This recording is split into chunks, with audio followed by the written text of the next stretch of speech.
organic farmers, have the conventional farmers, have the GMO farmers all sit at the same table, have the scientists, academia, have people from the public, you know, have us, and actually work something out that'll coexist, because I really feel that we need to have an island that is self-sustainable, with food being number one priority, energy being right up in there with it. But you know, food sustainability, food security, that's our conversation. I think this conversation is the friction to get us to that place, and having regulation on GMO, having guidelines on that is critical for that conversation. I'll come back around. Yes. Mr. Kanuha.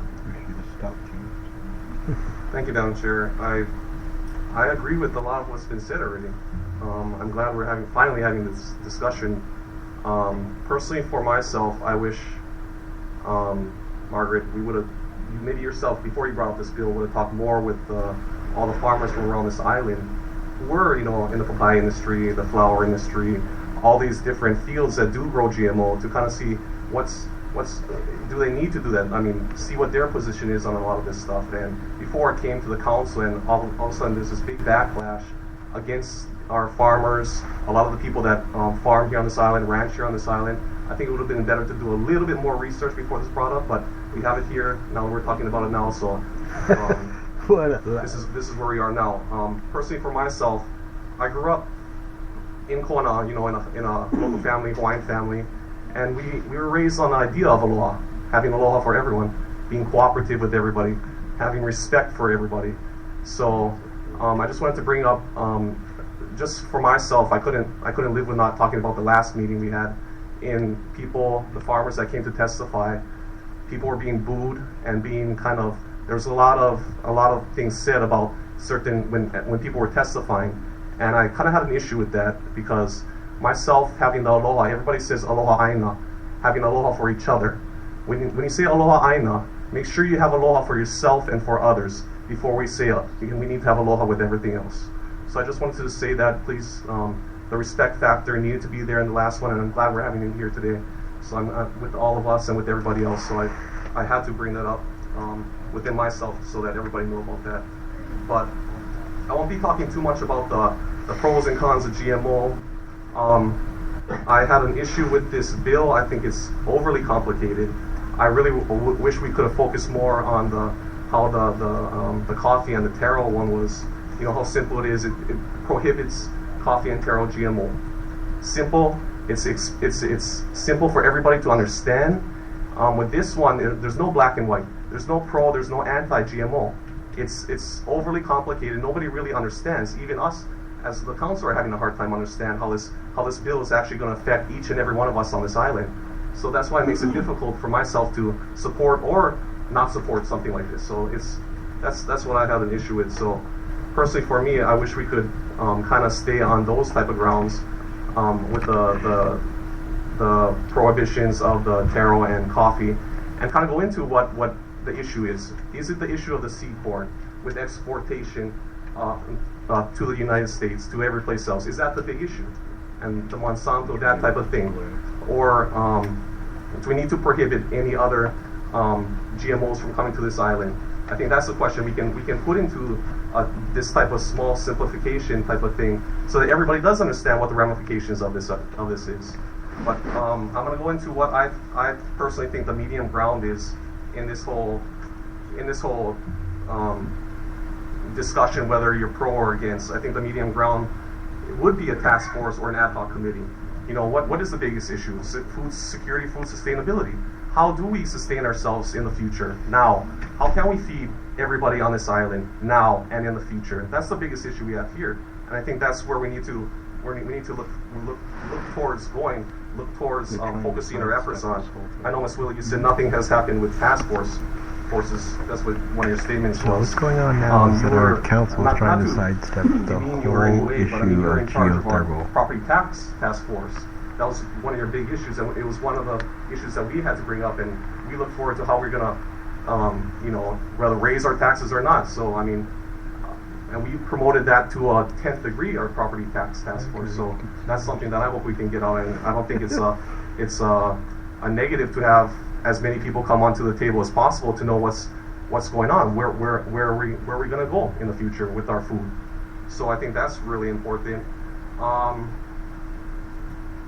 the other two things I also wanted to put down was if we want to be cautious. We want to make sure that we know what we're eating or whatever it is. So maybe put a moratorium on all new introduced GMO until suppose the task force comes out and we know exactly what legislation we want to support. That's the kind of put a moratorium on all new introduced GMO until the task force comes back with recommendations and the council can vote on it. That's one.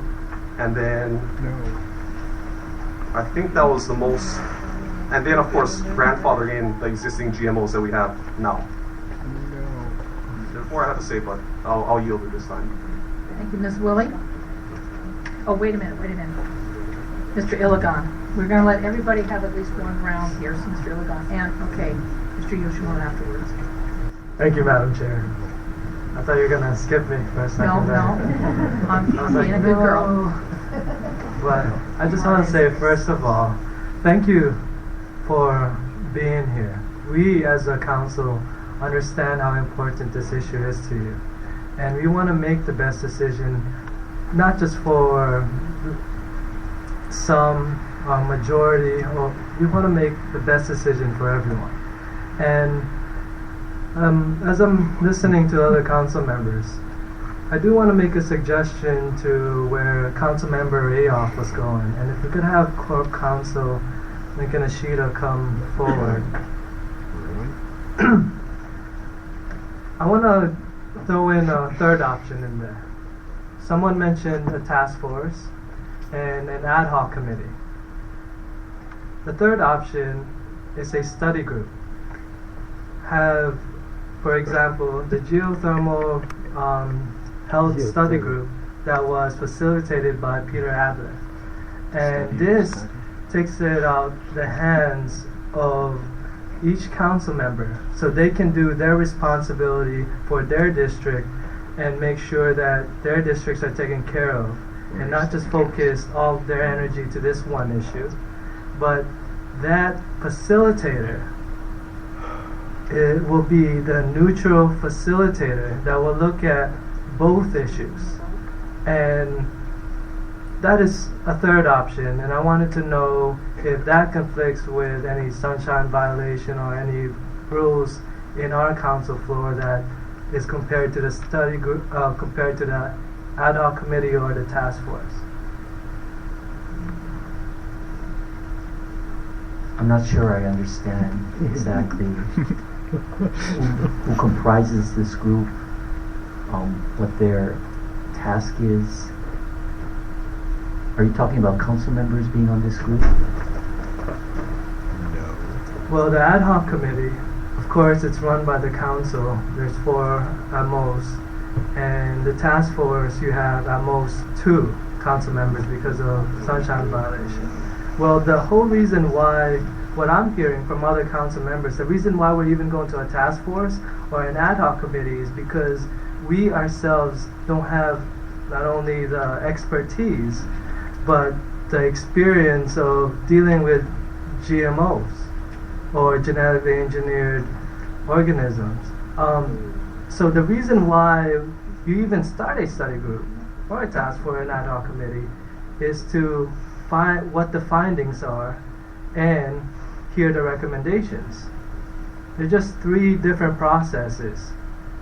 I'm just trying to give you a third option to this body to figure out what is best. What can we get that is the most accurate information and the least bias on either group, and will be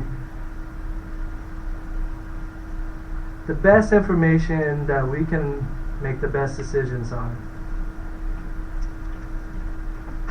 Am I just rambling on, or? I don't know. I mean, I don't know what I think a study group, it's 6 of my friends in law school sharing notes with each other. Well, You know? the task force,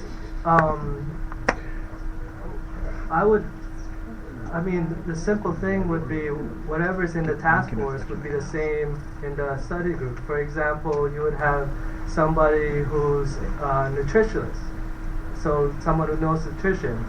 someone who's a rancher, an organic farmer, Really? so Yeah, on. that's So it. that study group would find out what key players they need. Can I just interrupt there? Go ahead. That's exactly the point I was making when Ms. Eoff asked the question.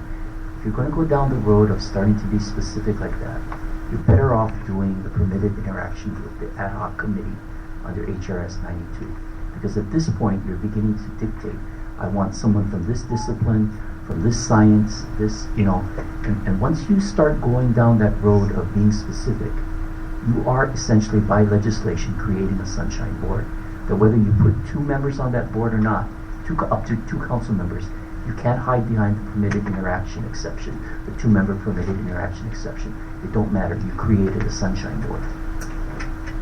So if what you're suggesting is this, a study group comprises members who, from various disciplines, the safest thing is just to go through the formation of an ad hoc committee through the permitted interaction exception to sunshine.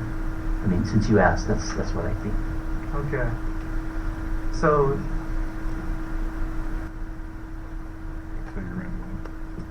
that is, if I could have council member comment. Thank you. Yeah, the thoughts that come to mind for me, a study group, fine. A task force, fine. There's a lot of information out there, and it's wonderful to accumulate a lot of information. But I feel that what we need to do as a legislative body is find out how we can put together language that we would consider good legislation for our island. And I don't think that either the task force or a study group, while that could happen on the side, I don't think that would help us. I think that'll bring us back to the same point we're at right now, and there's going to be information all over the place. We need, I think, to stay in control of a conversation that helps us to craft language, and that's what I'm not sure whether if that's even would be an allowed or a permitted interaction between 4 of us. Answering that question, actually, permitted interaction group, if you look at the definition of it under HRS 92, it's to investigate. So what can we investigate? it gets really touchy if you create a permitted interaction group and task force. What's the big deal with one island free of Really, that's GMO? what should be done here. Why they going to this It's bullshit? The purpose is to investigate. So an ad hoc committee could investigate, and We then need to kill our combo. the maker of the legislation could then, using that information, That's one option, that ad hoc sure. committee would bring back to the council. Absolutely. He's the one that sold this out to Illigan these has the corporate floor. people. I need to make a little. He's the one that got comment the here. $500,000. I think we're actually getting really The mayor far got off like of Bill 250. 79, because we're not Lincoln talking about Bill Achille got 79, like we're talking about 200. task force, which is okay. This That's how committee they can set up take a over. Excuse me, we can set All up an ad these- hoc committee. That's those not a guys make problem. But millions, I'm gonna billions. call on the That's two how they people who have taking not over the yet world. spoken. But I think we need to talk about the bill. That's what everybody's out here is sitting and waiting for us to talk about, the bill. What's in the bill, what's not in the bill, that type of thing. So, Mr. Yoshimoto, you're next. Are you finished at this moment? By the way, this is a very controversial subject. I am not going to limit us to three rounds. If it takes more to get this resolved, I'm okay with that. So, Mr. Lagon, do you want to yield the floor at this time, or you want to go on? I just got a couple more Sure, sentences go ahead. to say, and then I'll yield the floor. I just wanted to give another option, and that was a study group. Now, how I am feeling about this original bill is one of the things that really concerned me is Councilmember Kern already voiced it out. It's so hard to understand what will happen when this bill becomes law, this original bill. And I just wanted to voice out that I would be in favor of trying to find out those information that could unfoggy that, clear it up. And that's the reason why I would be interested in either setting up a task force or an ad hoc committee or a study group to somehow draft those language that would be more precise and more clear rather than this current bill. So that's how I feel at this time. Thank you, Madam Chair. Mr. Yoshimoto. Thank you, Madam Chair. Okay, we've heard a lot of testimony. I want to thank everyone for the information, the time, the passion. I think it's been very helpful. We read probably literally hundreds of pages of testimony, listened to different comments from other islands as well. I think we got some DVDs from the Kauai Council's deliberation and things like that. So that's very informative. Just so members of the public who haven't been watching us closely for the last 6 or 8 years, just so you know, my philosophical and fundamental stance is that I believe in the public's right to know. That's why, as Ms. Ford will recall, in the past I introduced a resolution calling for labeling of GMO products. That passed our council, and of course, nothing ever happened, about that or from that. And in the past, we had taro and coffee come before us, and we heard, many hours of testimony, and I supported those too. And like Mr. Drew Kanua had mentioned, talking about specifics, making it easier to handle. I think he hit it right on the head, because in those particular examples, it was easy for us to grasp the nature of the problem and how to fix it. I see some testifiers who testified before on the taro and coffee, and talking about science. And science, plays a very important tool in what we do in our lives. And as we all know, nothing is perfect. No, none of us are perfect. And some things, or most things, we want to get right. Some things, will have mistakes. And I guess so. What the difficulty lies in making a decision, at least for me, is that uncertainty. But then Ms. Willie talks about precautionary principle and wanting to be safe, and that's important too, and not wanting to harm our INA. And you've heard several council members talk about balance, so that's important, coexistence. And fundamentally, from looking at Bill 79 as it's drafted now, I think Ms. Willie already has a pretty good idea that it needs work, and that's why she's coming up with an amendment. So that's my position on Bill 79. It definitely needs work. As far as where she wants to go with this, I think it's something that needed to be addressed. My comment to the scope of the bill is, again, that if we're going to do something broad, we need to set up specific controls in how any new introduction is handled. In other words, we cannot, as I feel, we cannot tie the hands of scientists who are trained to help. At the same time, we don't want mistakes to happen. So that's why I think taking the broad approach, while it's something that that might benefit in the long run, we need to make sure we do it correctly. And that's the problem I think we're all facing here, is whether we have the knowledge or we have the comfort level in voting on something that we feel will be good law. Because the last thing we want to do is pass bad law and then set a precedent where it kind of makes more of a mess than we already have. So, in terms of task force, ad hoc committee, we're not really talking about that, but I do think another option would be to just continue to do what we're doing, and that's having public meetings, and that's working through legislation here. That way we have all 9 members present. It'll be a little more time-consuming, or probably a lot more time-consuming. The public will get to watch everything. So it's another option. It'll take a lot of time. I think it'll take more time than any other method that was mentioned before. But the upside is that we have all 9 voices, kind of working like a work in progress kind of thing, if that's the will of this body.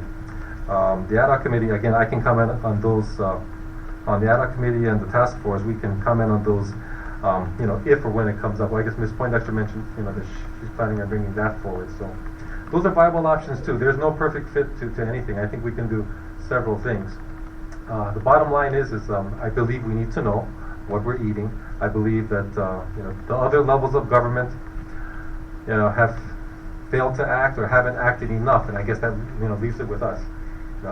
Ms. Ford, you remember when we were called the lowest level of government when we first started, and it seemed a little insulting, but it's actually the biggest compliment, because people can come to our office, call us, talk to us, see us. They see us in the markets, they see us in the parks, and that's what we're here for. So my message is we want to do the right thing. We want to have the right tools. Granted, as Ms. Willie shows you, there's these stacks of testimonies, and so the answer lies there. It's right in there, trying to fit what we want to do into legislation. So, as to Bill 79, Ms. Willie, I think you know that, yeah, that's not good as is. Your amendment, we can talk about when we get forward, but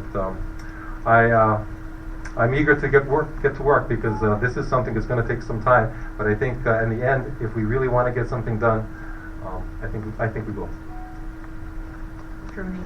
Thank you, Madam Chair. Looking at Bill 79, to me, it's too restrictive. I mean, it's like we went over the limits.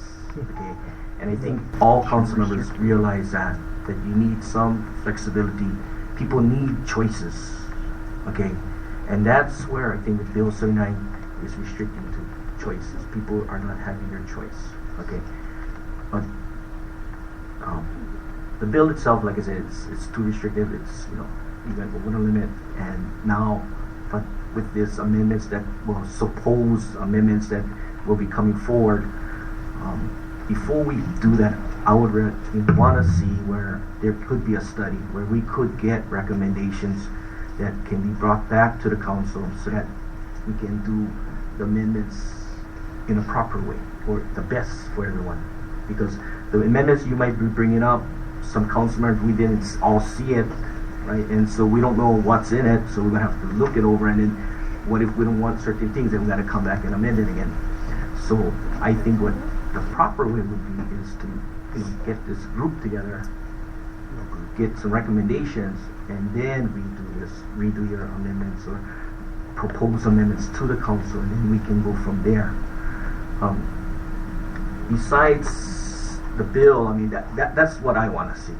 Okay, I want to see where before we do any more amendments to Bill 79 is to get a study group together or a task force or whatever, and then get the recommendations, come back to the council, and then we can do our amendments from there.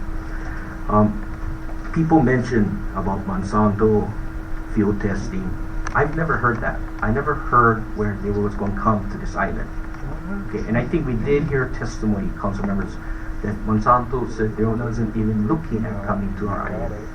Okay, so I sometimes get just not irritated, but it's just that I haven't heard anything, and then people are bringing this up. Okay, we talk about the taro, we talk about the coffee.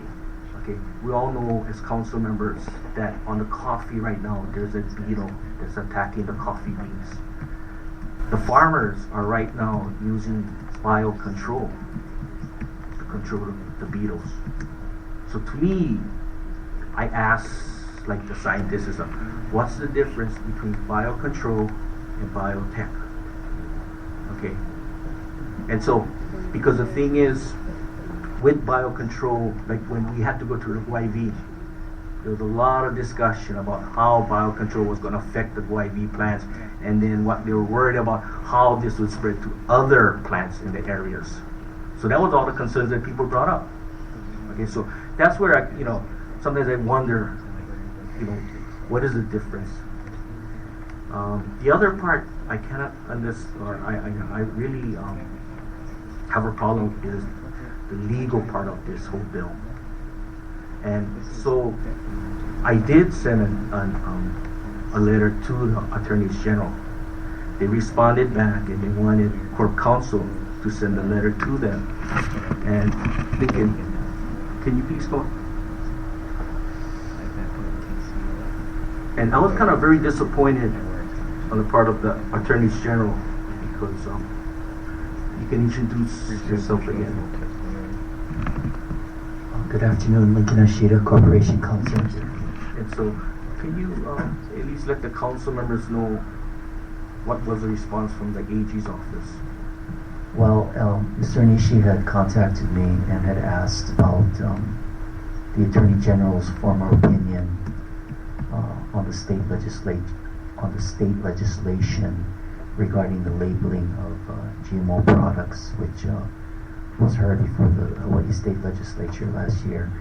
The Attorney General had issued an opinion to Senator Baker, I believe, in Maui, indicating that there were some significant Commerce Clause infirmities and issues with the GMO labeling bill. Our concern, or my concern, with respect to the integrity of Ms. Willie's bill was whether the same infirmities would apply to Bill 79. They responded to us by saying that they're not going to tell us. No, I mean, I'm really not being facetious about it. They said that they're not going to comment on any federal preemption issues, which I was obviously concerned about that because they had done so with respect to the state legislation. So, I was merely just trying to make sure that we did our due diligence and we covered those bases. So the next step was to, I know Mr. Onishi had contacted the United States Attorney, federal attorneys, and their response was that they refused. Correct me if I'm wrong, Mr. Onishi, but they were not going to comment on any local county legislation. Correct. So that's where we're at now. But since you asked, this is something that Kauai's looking at right now, and I just read in the Garden Isle paper today. I think that they were going to ask the Attorney General what they thought, and they could just call us and we can tell them what they're going to say, right? But I got with El Castillo, who's my counterpart on Kauai. We're gonna compare bills, put our heads together. Whatever decision